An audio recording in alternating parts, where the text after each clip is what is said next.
Good morning. This is David Bartlett from Bethel, Maine. It is May 23rd, and this is my Evinrude Sportwin. I don't know what year. They made these from 47 to 51, I believe. It's a 3.3 horsepower twin. Has the angle-matic drive.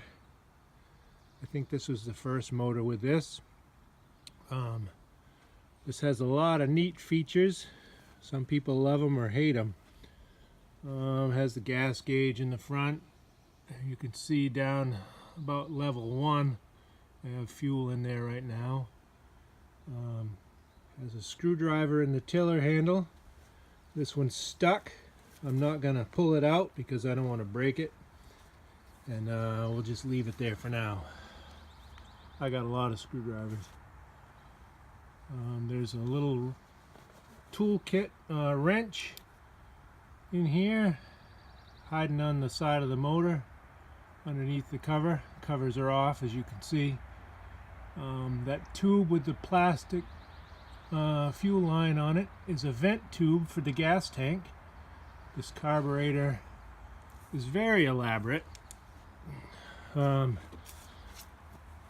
According to information, this was the first computer-aided design created carburetor, and Ergens used computer space at the University of Pennsylvania to design it.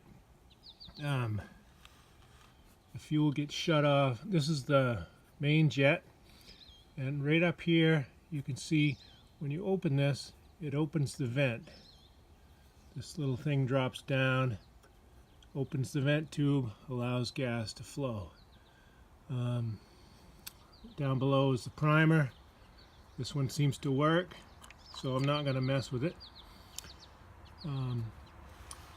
There's an air intake right here. The screen's not quite correct.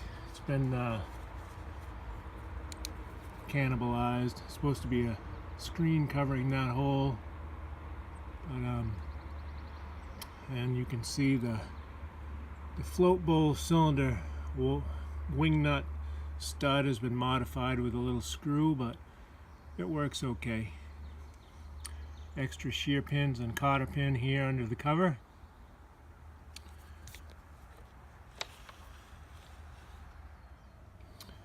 On the starboard side, there's you can't see it very well with the gas tank on, but there's some linkage. When you advance the throttle, it moves this rod and it opens a shutter on the exhaust cover.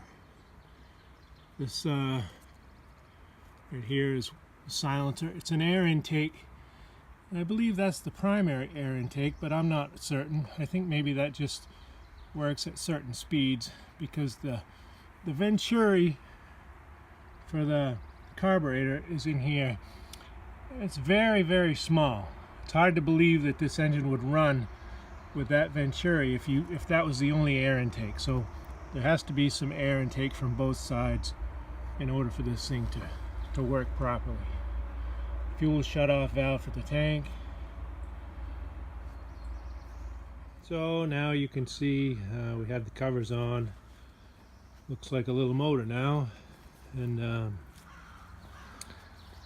can see the resemblance to the later 3 horsepower models that Johnson and Evinrude produced. This motor has 2 impellers down in the lower unit.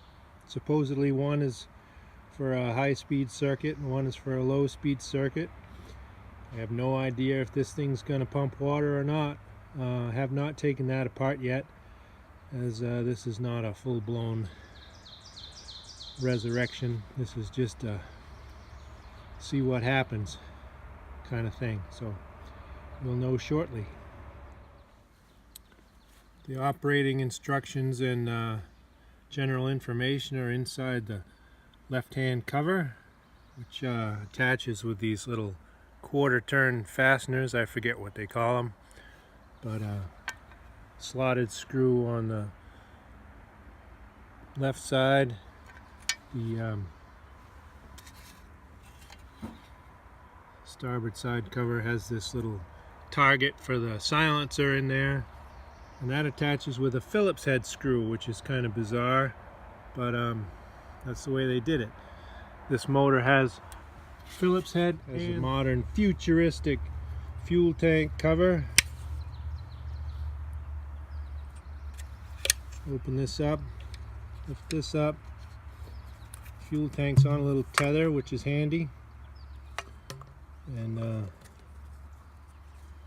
everything seems to fit really well. This motor, I think, was kept inside a lot, even though the paint job has obviously been painted at least once with something besides the right color, and I'll probably leave it the way it is for now. It seems to run okay, or at least it starts. We'll put it in the tank in a little bit and see what happens.